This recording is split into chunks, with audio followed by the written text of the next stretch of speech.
¿Las mujeres están incrementando sus estándares al elegir o al estar con una pareja? Si te gustan estos temas de roles de género, feminismo o masculinismo, seguramente has notado que últimamente hay muchas discusiones en las redes sociales. Además, hay muchos hombres y mujeres que están a favor o en contra de este incremento en los estándares de las mujeres. Hola, bienvenido a mi canal. Yo soy Manu y esto es El Feminista en Misandria. Recuerda, este es un canal educativo e informativo en donde simplemente doy mi opinión y estoy buscando crear una comunidad en donde podamos expresar y hablar de estos temas de género. Bueno, para empezar, lo que tenemos que hacer es separar aquellos que están buscando pareja y aquellos que estén dentro de una pareja. Empecemos por aquellos en donde están buscando una pareja. Yo le veo dos problemas.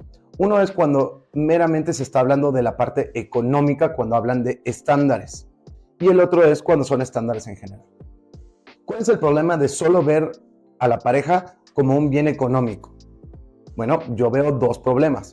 El primero es que las relaciones se vuelven transaccionales. Es decir, el hombre es básicamente un cajero automático y las mujeres aportan nada más su belleza y su sexualidad. Eso en realidad en otros tiempos se le llamaba de otra manera, es decir, el trabajo más antiguo del mundo. El segundo problema que le veo es la deshumanización de las personas, tanto de los hombres como de las mujeres. El solo ver el tema económico limita todas las demás características que pudiera tener un ser humano. Sus habilidades, su inteligencia, sus valores, su historia, su familia, sus amigos, todos los demás componentes que van a estar en una relación. Ahora bien, si estamos hablando de todos los componentes de una persona, ¿está mal que las mujeres estén elevando tanto sus estándares? En general, no tiene nada malo. Es decir, yo puedo soñar con ganarme la lotería sin nunca haber comprado el boleto, puedo soñar estar sano y tener una figura de escultura griega sin comer bien y sin hacer ejercicio. Todo el mundo podemos soñar lo que queramos. Ese no es el problema. Entonces, ¿cuál es el problema de que las mujeres tengan altos estándares? Bueno, depende del estatus social. Si tienes duda del tema de estatus social, recuerda ver en mis videos anteriores la explicación completa. Pero básicamente lo que dice es, el estatus social lo define el mercado. Es decir, uno mismo no puede definir su propio estatus social. Es decir, yo no puedo decir yo soy un 10 solo porque yo me siento que soy un 10. Estoy hablando no como individuo, sino en el mercado amoroso, de relaciones y de parejas. Entonces, ¿cuál es el problema? El problema reside en que las mujeres pueden pedir lo que quieran, pueden pedir que el hombre solo piense en ellas, que sean un jeque árabe y que las trate como princesas y como diosas.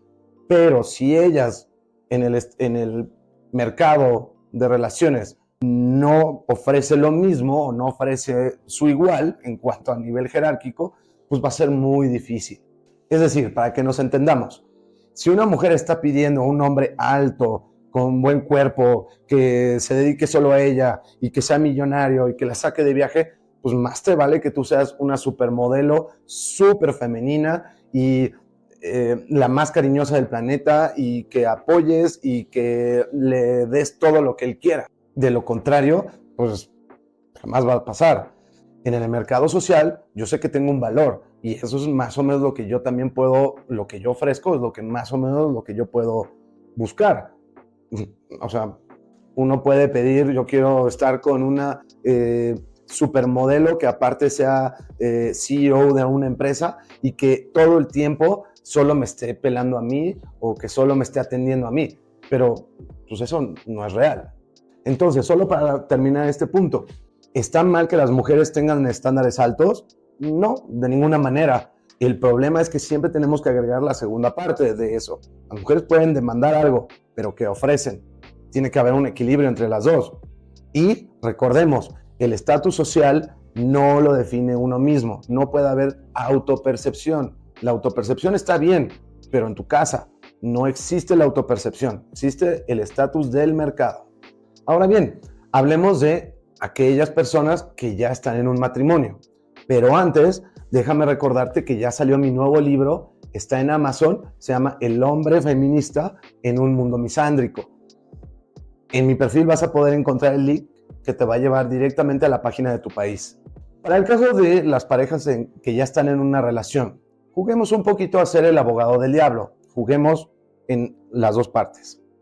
Por una parte hay que entender, y es completamente normal, que la gente crece, cambia durante las relaciones. Van mejorando y cambiando. Y muchas veces pequeños detalles se van acumulando hasta que se derrama el vaso. Eso es normal y sucede en todas las relaciones. Ahora, por el otro lado, también tenemos que entender algo. La persona cuando se juntó con ella, se casó o está en una relación seria, pues poco a poco vas conociendo a la persona. Entonces, cuando pides un cambio drástico o exagerado, pues quizás el problema es de uno mismo, no de la otra persona, porque ya conocemos a esa persona. ¿Saben ustedes cómo es la pornografía de mujeres? A diferencia de los hombres, no es visual. Normalmente es en libros. La pornografía de mujeres es en libros. Hay cientos de estudios que demuestran que todas estas novelas románticas que les encantan a las mujeres tienen 3 elementos fundamentales. El primero es, siempre es una persona muy masculina y con un físico espectacular. El segundo punto es que tiene que tener mucho dinero y poder. Pero el tercer punto, y yo creo que es el más importante de todas estas novelas, tipo de novelas románticas, eróticas, es que siempre la mujer acaba cambiando al hombre. Eso es como el éxtasis para una mujer, que el personaje empieza de una manera, siendo macho y masculino y tal, y acaba siendo la pareja perfecta porque ella lo convirtió. Entonces, cuando estamos hablando de elevar los estándares, cuando estamos en una relación, por supuesto que puede pasar cuando uno se esté mejorando y desarrollando y la otra persona se queda atrás y por más que uno hable con ella, con esa persona, no quiera seguir creciendo y seguirte. Eso es un tema. Pero el otro extremo es que quieras cambiar radicalmente a una persona cuando llevas años de conocerla. Son, creo, temas diferentes y en el tema específico de las relaciones, creo que tenemos que hacer justicia a cada caso y a cada relación. Ahora, para ser muy justos, me parece muy curioso que en relaciones formales, sea unión libre o matrimonio, simplemente están juntos por mucho tiempo, la gran mayoría de las ocasiones siempre va a ser la mujer, arriba del 70%, la que inicia la separación o que empuje a la otra persona para que se separe. ¿Por qué sucede esto? Bueno, porque claramente las legislaciones, las leyes, las ventajas siempre se le dan a la mujer al momento de un divorcio. Si te has quedado hasta este punto, muchas gracias. Recuerda, yo soy Manu y nos vemos en el próximo capítulo.